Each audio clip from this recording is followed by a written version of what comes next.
Dragon Quest Yusha Avan Totokuen no Mao, capítulo 4, um ataque com todo o meu poder. Avan surpreende Kidiro com um ataque usando toda a sua força, conseguindo fazer em pedaços o braço de Kidiro, que é mais forte do que o aço. Kidiro sente o golpe e está prestes a xingar o Avan, mas antes que ele complete, de repente uma espada atravessa sua cabeça. Rock, após ter feito isso com sua espada, diz que até mesmo ele consegue encontrar os pontos fracos de Kidiro. E para completar o combo, a Garota das Sombras usa sua velocidade para pegar a espada e terminar de abrir a cabeça de Kidiro. E com um movimento, ele junta algumas folhas em volta dele, e dessa forma ele bate em retirada. Roca xinga o Kidiro, mas comenta que pelo menos eles estão salvos por enquanto. Avan comenta que eles mal conseguiram dar conta do Kidiro, mas de alguma forma ele está se sentindo muito bem, porque isso foi como uma batalha em grupo dos sonhos dele. Leira começa a prestar os primeiros socorros ao Avan e o Roca fica desconfiado perguntando o que ela está fazendo. Ela responde que é perigoso eles voltarem pela floresta durante a noite nesse estado,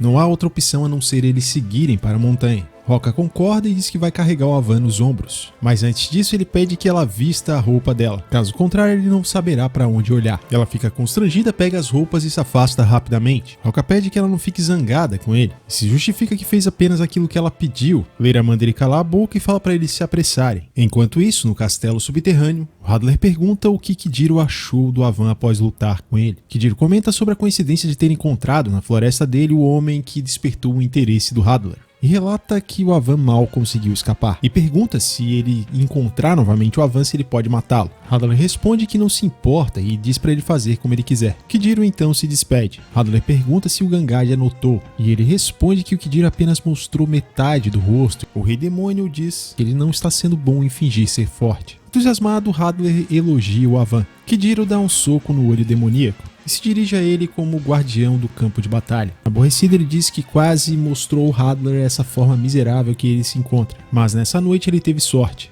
Em seguida ele cai. Na cena seguinte mostra o grupo do Avan seguindo o caminho. A Leira diz pro Roca falar se ele tiver algo para dizer para ela, e ele agradece por ter salvo ele. Roca se lembra que estava prestes a colocar sua vida em risco novamente e questiona por que ela faz essa coisa de ladrão. Ela conta que há alguns meses os monstros da floresta estão se tornando mais brutais e muitos aldeões foram feridos. Os mais fortes foram exterminar os monstros sem a permissão da igreja, e assim todos eles retornaram quase mortos, como aconteceu com ela antes. Ela estava orgulhosa de sua própria força. Como clériga, ela tem muitas restrições e não queria que o pai dela se preocupasse. Foi por isso que ela escolheu se vestir como ladrão. Ela foi espionar os monstros na floresta e afastar os aldeões ameaçando-os. E parece que o Avan entendeu tudo isso desde o começo. Roca diz que o Avan é muito inteligente, ele nunca poderia imaginar que aquela bela clériga na realidade... Leira interrompe e se desculpa dizendo que isso é difícil de entender. Sorrindo, Roca comenta que os homens fortes sem cérebro são assim, todos eles são estúpidos, e é claro que ele não é uma exceção. Sem jeito, Leira pergunta se não foi um choque para o Roca descobrir que ela é a Garota das Sombras. Ele confirma que sim, ele ficou surpreso, mas ela protegeu o amigo dele, mesmo que isso tenha revelado sua verdadeira identidade. A única palavra que ele consegue pensar é obrigado. De repente, eles se deparam com uma criatura.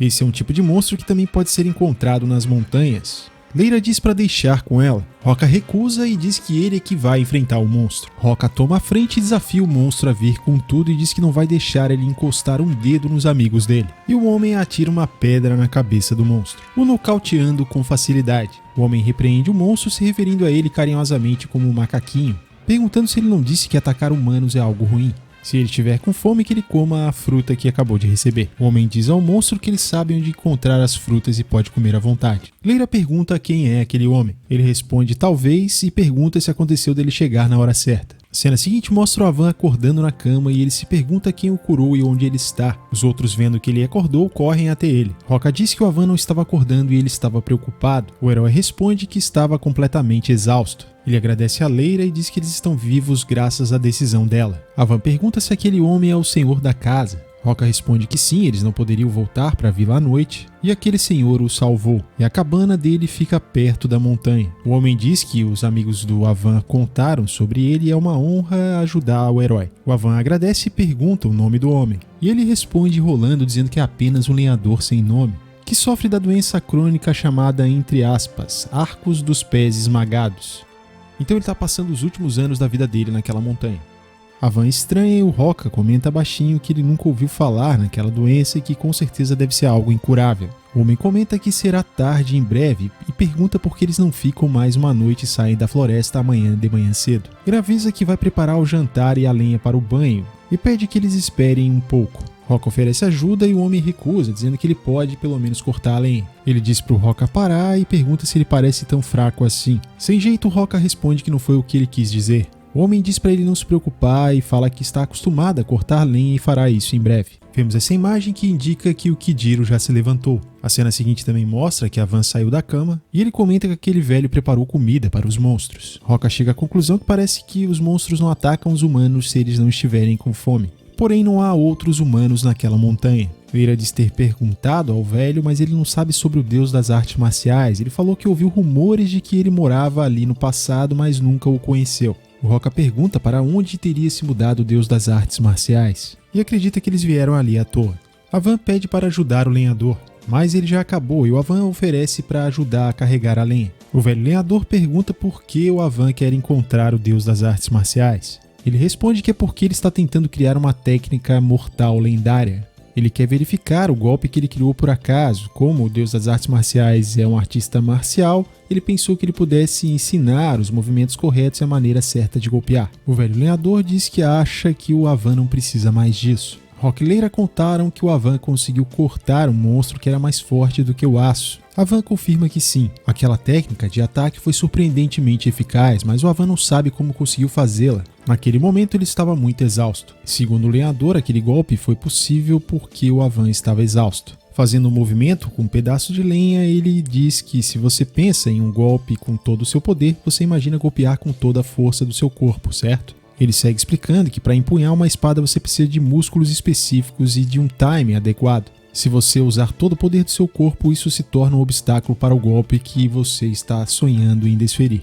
Quando se perde todo o poder do corpo, a partir do menor movimento você cria a maior força inconscientemente. Em outras palavras, Avan fez a coisa certa. Avan percebe que não há um sinal de uma lâmina naquela lenha e não tem um machado por ali. Com apenas um dedo, o lenhador corta a lenha. Em seguida, ele chama o Avan e pergunta se ele poderia tentar cortar a lenha como ele fez com aquele golpe de ontem, entregando para o Avan um graveto. Avan se concentra e se lembra do golpe que desferiu em Kijiro e consegue cortar a lenha. Avan passa a entender como funciona aquele ataque. O lenhador diz para o Avan pegar a espada e com esse mesmo golpe e tente quebrar o chão. Avan diz que agora ele entende. Quando Avan está prestes a dizer que aquele homem na verdade é o deus das artes marciais, ele o interrompe dizendo que é apenas um lenhador, que sofre de uma doença chamada, entre aspas, tornozelos escorregadios. Então ele não vai viver por muito tempo. Rindo, Avan diz que o nome da doença é diferente da que ele falou antes e se refere ao lenhador como velho mestre. Avan nota que uma folha brotou naquela lenha. Temos algumas cenas do que acontece depois, o banho que eles foram tomar, o jantar e também depois eles indo descansar. E a cena seguinte mostra o Avan indo até o Kijiro. Ele diz que recebeu o convite, ou melhor dizendo, uma carta ameaçadora. Na mensagem recebida, dizia que essa noite o Avan deveria seguir linha reta para norte na trilha da montanha até chegar à fronteira da floresta. Ele deveria ir sozinho, caso contrário, os monstros do Kijiro iriam reduzir a vila a cinzas. Avan comenta que aquelas são palavras sujas e ameaçadoras que somente um herege como Kijiro seria capaz de proferir tais expressões. Kijiro admite que pensou que poderia estar em apuro se o Avan trouxesse os amigos, porque agora ele está ali e pretende matar o Avan. Debaixo de Kijiro surge um gigantesco devorador de homens. Avan diz que agora entende como Kijiro se recuperou e segue comentando que então é por isso que os monstros da floresta se tornaram extremamente mais fortes durante a noite. Esse gigante devorador de homens está ativo durante a noite. Ele injeta nos monstros o poder mágico armazenado nas inúmeras raízes que ele espalhou sobre o solo de toda a floresta, absorvendo o poder durante o dia. Kijiro confirma que sim, aquele monstro está diretamente conectado a ele, então agora o poder mágico de Kijiro aumentou muito. Kijiro afirma que o corpo dele endureceu completamente. Este é o seu trunfo e a vingança pelo outro dia. Avan diz que Kijiro é muito estúpido e pergunta por que ele acha que é tão esperto. Kijiro, irritado, pergunta o que o Avan disse. Provocando, ele responde que falou que o Kijiro é estúpido. E segue dizendo que na batalha anterior o Kijiro ficou convencido e explicou claramente seu poder para o seu inimigo. E agora ele repetiu o mesmo erro estúpido. Avan afirma que não está ali porque se sentiu intimidado pela ameaça do Kijiro.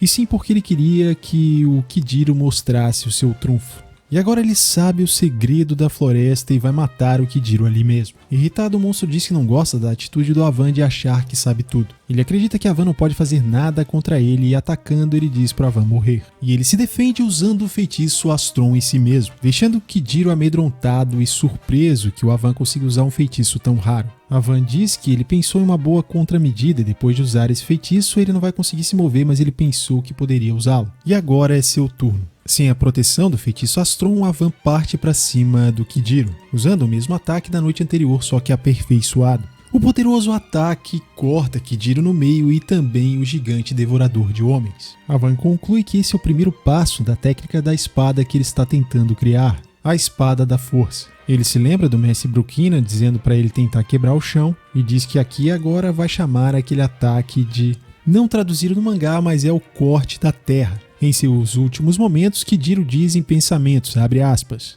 ele é forte, ele é realmente forte, mais forte do que um humano comum.